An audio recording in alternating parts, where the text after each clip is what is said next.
Good day everyone, nandito tayo ngayon sa Binyang Platero sa Yamaha Motor Trade para silipin natin ngayon ang mga motor nila, kung anong mga bagay sa inyo at anong mga swak sa inyo.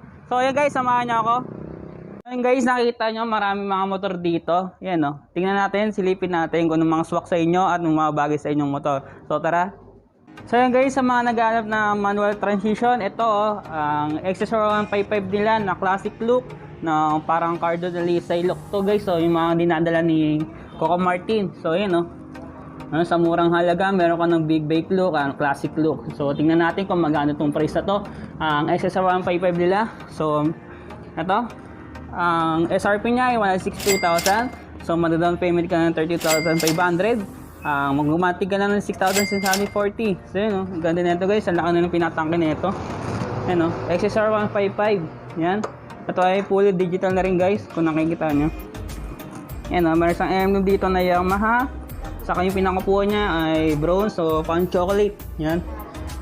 Ito ay liquid cool na rin, so solid na rito sa pinakabiyahin. Hindi na rin siya usually titirik kasi liquid cool.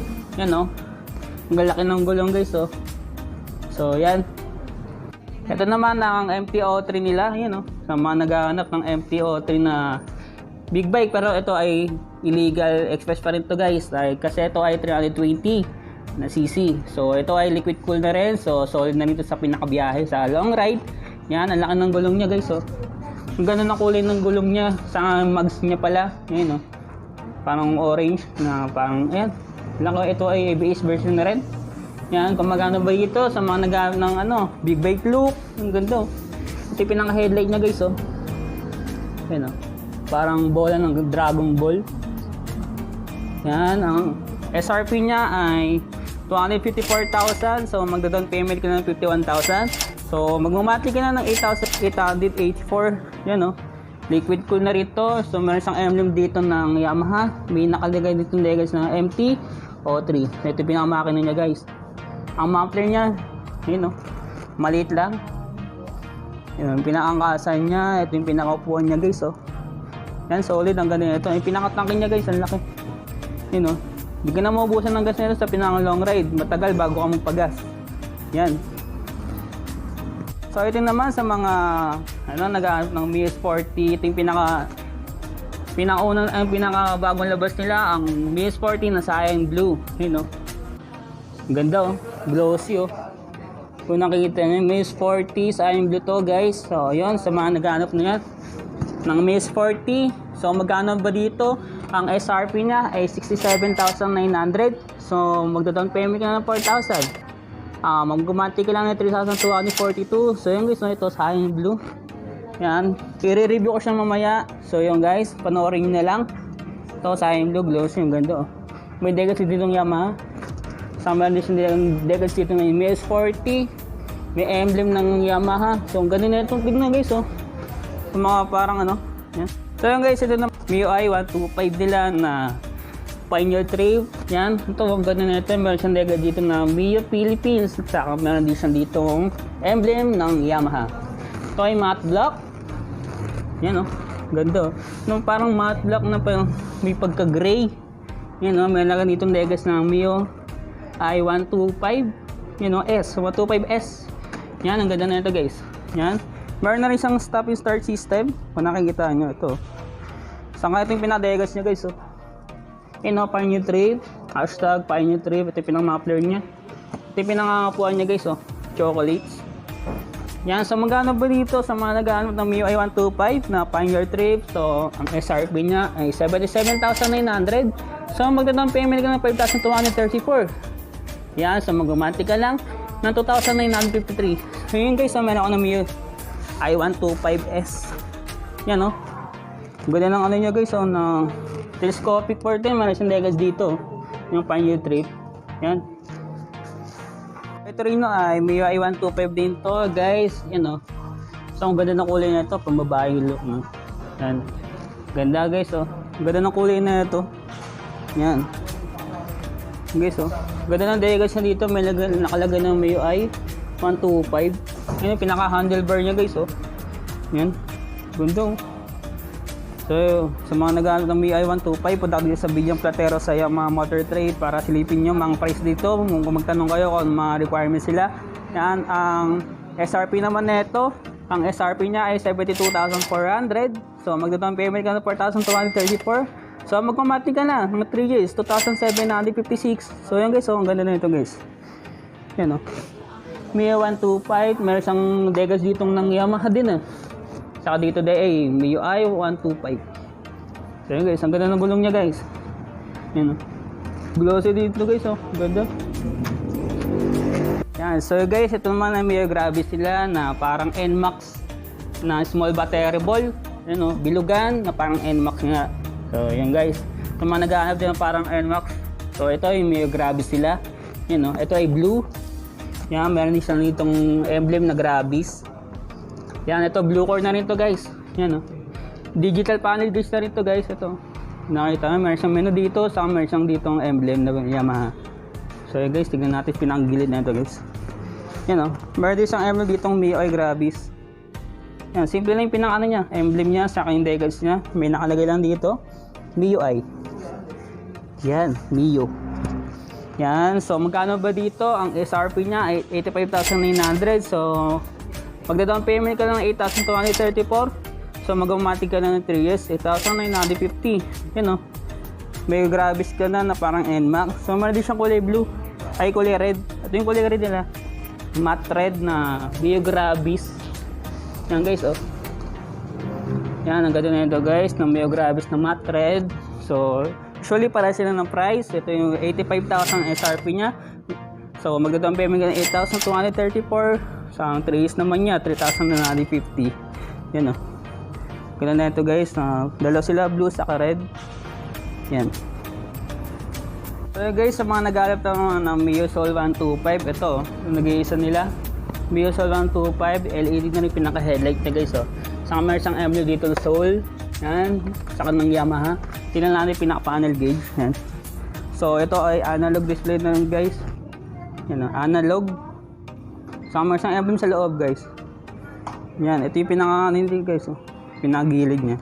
Usually ito may nakalagay lang ng Mio oh. Mio Soul. Yan. Ganda ng decals niya guys oh. Ito yung mga likuran niya. Yan oh. So tingnan natin pinaka-price nito kung magkano to. So yan na, ang SRP niya ay 79,900. So magdo-down payment ka ng 7,500. So mag-umati ka na ng 3 years. So 3,851. Yan oh, meron ka ng Mio Soul 125. Ang ganda na ito guys oh. LED na rin pinaka-LED dito. Saka yung signal light niya ay bulb. Yan o, ito yung pinaka-busina niya guys oh. Ito nakikita nyo. Yan o, ganda na ito guys. Yan o, pinaka-mags niya guys oh. Meron din siyang decals dito. Yan. Ayun, ito naman yung Yamaha gear nila. Yan, Mio gear. Ito ay off-white. Yan o, meron siyang emblem dito ng Yamaha. Yan, ang ganda ng pinaka-decals na ito guys oh. Yan, meron lang dito naglagay ng Mio gear, saka ito. Parang ano siya, may blue o gray. Yan. May Yamaha din dito guys. Yan. So yung pinaka ano niya, panel guys ay analog. Yan o. Ito yung mga switch niya guys. So, meron siyang starter, saka hazard na rin. Saka low beam, saka high beam. Yan. Signal light, saka busina. Yan, meron din siyang charger power. Yan o. Ito yung pinaka storage niya guys. Ito. Yan, meron din siyang handle dito para sa helmet oh. Yan. Ito yung pinakalikod nyo guys oh. Yan oh. Usually ang ganda niya, parang naiiba na rin siya sa pinakalikod ng iba. Yan oh. Meron siyang reflector dito para sa ilaw. Sa likod, usually meron din siyang ilaw para sa pinaka-plaka niya. Ito oh.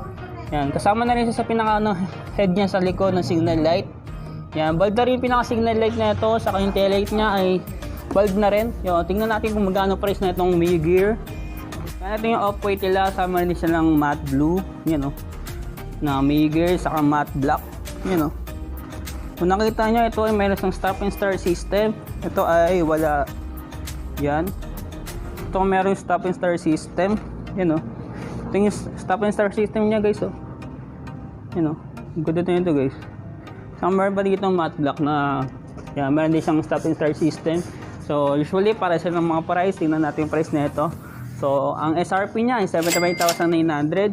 So, magda-down payment ka ng 6,234. So, magmamati ka ng 3 years, 2,826. Yan o. Off-white, matte blue, saka matte black. Yan o. Meron din silang ditong Aerox na blue. Yan, non-ABS. Yan o. Ito ay liquid cool. Ibig sabihin kapag liquid cool, solid nito sa pinaka long ride, dito rin siya titirek. So, Aerox 155. Yung may isang emblem dito ng Yamaha. Yung pinakagulong niya guys, so yung blue. Yan. Pinaka-fender niya guys, kulay parang gray. Yung gray. Meron siya isang detong running light dito guys. Oh. Yan, oh. Usually kapag nakabukas yung pinaka-makina niya, ito, sasabihin na rin to. Yan, detong running light. Yan. Ang headlight na ito guys ay LED na rin. Yan, ang ganda na ito guys. So, sa pinaka-gilid ng degels niya guys, meron na siyang dito nakalagay Mayo Aerox. Yan. Kami yung pinakalikod niya. Yan o. Kung nakita ito yung pinaka-taillight niya guys. Oh. Ito yung signal light niya. Yan. Meron din siyang ilaw dito para sa plaka. Nakahiwalay yung headlight niya para sa plaka. At yung pinaka-muffler niya guys. Yan. Ang ganda na ito guys. Oh, yung blue. Na Mayo Aerox na blue. Usually ito hindi pa keyless. Yan. Ito ay digital panel gauge pa rin. Yan. So magkano ba dito? Ang SRP niya ay 112,900,000. So magdadaan payment ng 17,000. So magkumpati ka lang ng 4,897. Yan o. Mayo Aerox na blue. Yan. Meron sila dito ang sniper na 155R. Yan o. Ganda na ito guys, oh. Meron siyang na ventilation dito. Ito ay 2021 model. Yan oh. Parang ito yung ulo niya ay parang sinasabi ng kalaban ni Prisa. Yung kalaban ni Goku si Prisa. Yan oh. Ito yung ulo niya guys. Yan. Meron siyang na emblem dito guys ng Yamaha. Sa pinaka headlight niya, LED na rin to guys oh. Yan. Liquid cool na rin to guys. So solid na rin to sa pinaka long ride. Dito rin siya usually itirek. Ito yung pinaka-mags niya guys. Saka yung gulong niya oh. Ganda oh. Yan, ito ay non-ABS pa rin to guys. So hydraulic disc, saka caliper na. Yan. Ito ay fully digital panel gauge na rin to guys oh. Yan, digital panel gauge. Yan. May gilid niya, may nakalagay dito sniper. Yan. Kung dito guys oh. Parang balat ng yan, laki ng gulong sa likod oh. Yan, laki. So magkano ba dito sa Sniper 155R na 2021 model? So ang SRP niya ay 120,900. So magda-down payment ng 17,000. So ang monthly niya ng 3 years ay 4,301. Yun oh. Ganun na ito guys oh. Sniper na 2021 model. Yung Sniper 155R. Yan, meron siyang ventilation dito guys oh. So ay hindi na rin keyless to guys ah. Ito ay fully digital panel gauge na rin. Yan oh. Digital panel gauge. Yan oh. Meron din ditong kulay blue na sniper. Yan. Okay, Sniper 155. Yan oh. Yung blue. Ganda na ito guys, yung blue. Usually lahat ng sniper na kulay, yung ganda. Ito pinakagusto ko itong blue. Yan. Sniper 155 na kulay blue. Ganda. Pinakamags niya blue rin oh. Parang sumasabay na rin sa kulay ng body niya. Yung kulay ng mags. So, ang ganda na ito guys. So, 6 speed na rin ito guys. So, wala ka na rin bitin dito kasi 6 speed. Yan. Kahit patakboyin mo ng ng mabilis, di ka may bitin dito. Ito ay hindi siya keyless ha. Di susi pa rin siya. Pero ito ay digital panel gauge. Yan o. Ganda na ito guys. Yan. Meron siyang sa pinaka engine niya may nakalagay Yamaha dito. Yan. Non-ABS to guys. To hydraulic disc, saka caliper na single pad caliper. Yan. Suspension naman ito ng ng fork ay telescopic pa rin guys. Pero LED na rin pinaka-headlight nito guys. So meron din siyang ditong running light. Yan. Ito yung pinaka-signal light niya. So magkano ba dito sa Sniper 155? So ang SRP niya 114,900. So magda-down payment ka lang ng 17,000. So magmamadli ka lang ng 3 years, 4,998. So yung guys, so meron ka na Sniper 155. Yan, meron din sila ditong Mii gear. Off-white na rin to guys. Yan o, yung nauna. Yan, ganda na ito guys o. Mii gear, meron din isang emblem dito ng Yamaha. Saka pinaka-decals niya, Mii gear o. Yan, ang ganda ng kulay na ito guys. Yan o, may Yamaha dito, Mii gear sa pinaka-decals na guys. Yan. Yan. Ito yung pinakano niya, mga button niya. Meron siyang low beam, saka high beam. Signal light, saka busina. Meron din siyang hazard dito. Yung starter niya, ito ay analog display. Yan. Meron din siya lagayan dito ng mga cellphone. Saka meron siyang charger dito guys. Yan, kung nakikita nyo. Yan, hindi susi pa rin to guys. Di siya keyless ah. So magkano dito sa Mi Gear? Yan, so ang Mi Gear nila ay SRP 75,900. So magda-down payment ka ng 6,234. Ang trace naman niya ay 2,825. So yun guys, ang ganda nito guys. Oh. Yan. So guys, kung nakita nyo, marami silang mga motor dito na available. Yan o, meron na XSR 155, saka MT-03, MS40, mga MIUI 125 sa Mir Gravis, kung nakikita nyo. Sa gitna naman, may Sniper, Migger, saka Sniper 155. Sa dulo naman, may NMAX doon. So, kung gusto nyo magtanong dito kung mga requirements sila, punta lang kayo dito sa Binyang Platero sa Yamaha Motor Trade. So, yung guys, yung marami silang mga available ng mga brand new, saka meron din silang mga repos na motor nasa labas. So, kung bago pa lang sa aking YouTube channel, please like and subscribe and please click the notification bell para update sa aking mga video. Yan guys, thank you.